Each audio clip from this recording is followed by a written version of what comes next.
आज की सभा के सदर शमसुर मलिक साहब, मंच पर बैठे आईएसएफ के राज्य समिति के सभी सदस्य, मेरे सामने बैठे सभी बुजुर्ग भाई बहन और प्यारे बच्चे, सबसे पहले मैं आपको धन्यवाद देती हूँ, शुक्रिया अदा करती हूँ कि आपने मुझे आज बुलाया। आज हमारे देश में और दुनिया में दो बड़ी समस्याएं चल रही हैं। सबसे पहली समस्या है मेजॉरिटेरियनिज्म, यानी जिसकी संख्या ज्यादा है उसी का राज चलेगा, उसी की बात चलेगी, उसी का जोर चलेगा, ऐसी एक लहर चल रही है। और उसमें जो अल्पसंख्यक हैं, माइनॉरिटी है, दबे कुचले हैं, दलित आदिवासी महिलाएं हैं, उनकी नहीं, ताकतवर और मजबूत की चलेगी। क्या हमारे देश का संविधान इस बात की अनुमति देता है? नहीं देता। हमारे देश का संविधान कहता है कि देश के कानून व्यवस्था के सामने सभी नागरिक बराबर होंगे और जो कमजोर तबके हैं, चाहे वो दलित हो, चाहे वो आदिवासी हो, चाहे वो धर्म या भाषा के आधार पर अल्पसंख्यक हो, चाहे वो ओबीसी हो या महिलाएं हो, उनकी सुरक्षा के लिए हमारा संविधान कानून बनाता है। मगर मोदी सरकार आने के बाद से लगातार जो हो रहा है वो कानून के सामने सबकी बराबरी को खत्म करने की कोशिश हो रही है। जो एनआरसी, सीएए और एनपीआर के कानून के माध्यम से कोशिश हुई, जो हो रहा है। दूसरी समस्या कि जिसकी लाठी उसकी भैंस, यानी जो ताकतवर, जो मजबूत, उसी की चलेगी, उसी की दादागिरी। ये अंतरराष्ट्रीय स्तर पर हम देख रहे हैं। अभी कुछ ही घंटे हुए हैं कि इजराइल और फिलिस्तीन हमास के बीच में सीज फायर हुआ है, मगर पिछले एक साल में हजारों गाजा में फिलिस्तीनी लोग मारे गए। अंतरराष्ट्रीय जो कोर्ट है उसने कहा कि इजराइल वॉर क्राइम कर रहा है। वॉर क्राइम यानी जंग में भी कुछ ऐसी चीजें नहीं की जा सकती, और अगर आप वैसी चीजें करें तो आपको जंग के हिसाब से भी, जंग के कानून के हिसाब से भी आपको ठीक नहीं माना जाएगा। तो अंतरराष्ट्रीय कोर्ट ने भी कह दिया कि इजराइल ने वॉर क्राइम किए हैं। नेतन्याहू, इजराइल के जो लीडर है, वो वॉर क्रिमिनल हैं।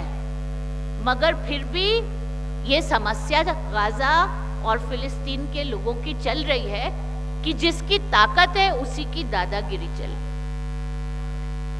हमारे देश का कानून व्यवस्था क्या कहता है? समाज में तो जो मजबूत है वो दूसरे को दबाता ही है, उसके साथ अत्याचार करता है।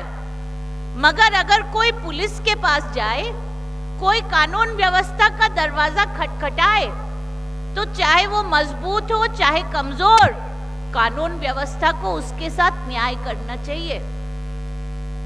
मगर मोदी सरकार में हो क्या रहा है? ये नहीं हो रहा। कहीं मॉब लिंचिंग हो जा रही है मुस्लिम्स के साथ, लोगों के दिलों में जहर घोल दे रहे हैं, नफरत क्या जहर घोल रहे हैं। मुसलमानों से लोग आजकल नफरत कर रहे हैं, तरह तरह की बातें लिख रहे हैं, दुष्प्रचार हो रहा है। ये बहुत बड़ी समस्या है। कल सुबह नौशाद सिद्दीकी भाई जॉइंट पार्लियामेंट्री कमिटी जो वक्फ के कानून पर कलकत्ता में सुनवाई करने आई थी, उसके सामने पेश हुए और दोपहर में जॉइंट फोरम अगेंस्ट एनआरसी की तरफ से हम लोग भी पेश हुए। क्यों वक्फ कानून का विरोध कर रहे हैं? क्योंकि ये कानून हमारे देश के संविधान के विरोध में है। क्यों? क्योंकि हमारे देश के संविधान के सामने सभी धर्म बराबर हैं। आज हर धर्म की अपनी धार्मिक संपत्ति है किसी न किसी तरह की, यानी संपत्ति सिर्फ अकेला कोई उसका मालिक है ऐसा नहीं। कुछ कुछ संपत्ति पूरी मजहबी कौम की है, वो वक्फ की संपत्ति है। चाहे उसमें मुसाफिर खाना चले, चाहे उसमें मकबरा बने, चाहे उसमें ग्रेवयार्ड, स्कूल, मदरसा बने, वो सबकी भलाई के लिए है। और ऐसी संपत्ति हिंदू, सिख, ईसाई सब में, सारे धर्मों की है। मगर सब धर्मों की बात अलग और सिर्फ वक्फ के लिए आज ऐसा कानून लाया जा रहा है कि वक्फ के चलाने में, धार्मिक संपत्ति को चलाने में, जो किसी ने खैरात में दी, जो चैरिटेबल संपत्ति है, ऐसी संपत्ति को चलाने में मुसलमान नहीं होने चाहिए, कम होने चाहिए, गैर मुस्लिम होने चाहिए। मगर जितने कानून बाकी धर्मों की संपत्तियों के लिए हैं, उन कानूनों में लिखा है कि इस संपत्ति को चलाने वाले उस धर्म के मानने वाले ही होंगे। तो फिर ये दोहरी बात क्यों कि मुसलमानों के लिए आपकी संपत्ति गैर मुस्लिम चलाएंगे और बाकी धर्मों की संपत्ति उनके धर्म के लोग चलाएंगे? क्या हमारे देश का कानून इसकी अनुमति देता है? हमारी संविधान क्या इसकी अनुमति देता है? नहीं देता। और अब बोल रहे हैं कि वक्फ का फैसला कलेक्टर करेंगे। कलेक्टर किस कानून के हिसाब से करेंगे? कोई कानून नहीं। कानून में लिख के ला रहे हैं कलेक्टर अपनी मर्जी से फैसला करेंगे। ऐसा भी हमारे संविधान में नहीं हो सकता कि कानून में लिखा हो कि अफसर की मर्जी से फैसला होगा जब मुसलमानों की संपत्ति की बात आए। तो ये मामला ठीक नहीं है और इसीलिए आप लोग जो सब हजारों की तादाद में बंगाल में अलग अलग जगह से आज शहीद मैदान में, शहीद मीनार पर जमा हुए हैं, ये कहने के लिए कि वक्फ कानून संविधान के खिलाफ है, सभी धर्मों के साथ, सभी समुदायों के साथ एक जैसा होना चाहिए।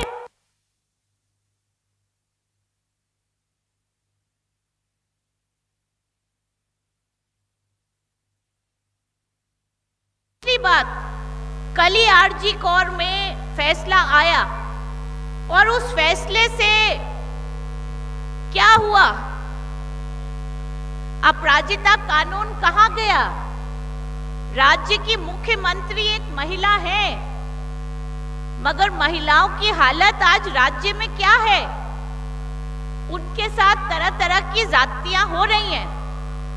और जो आरजी कार के हादसे के बाद इतनी संख्या में महिलाएं, बहनें सड़क पे उतरी, वो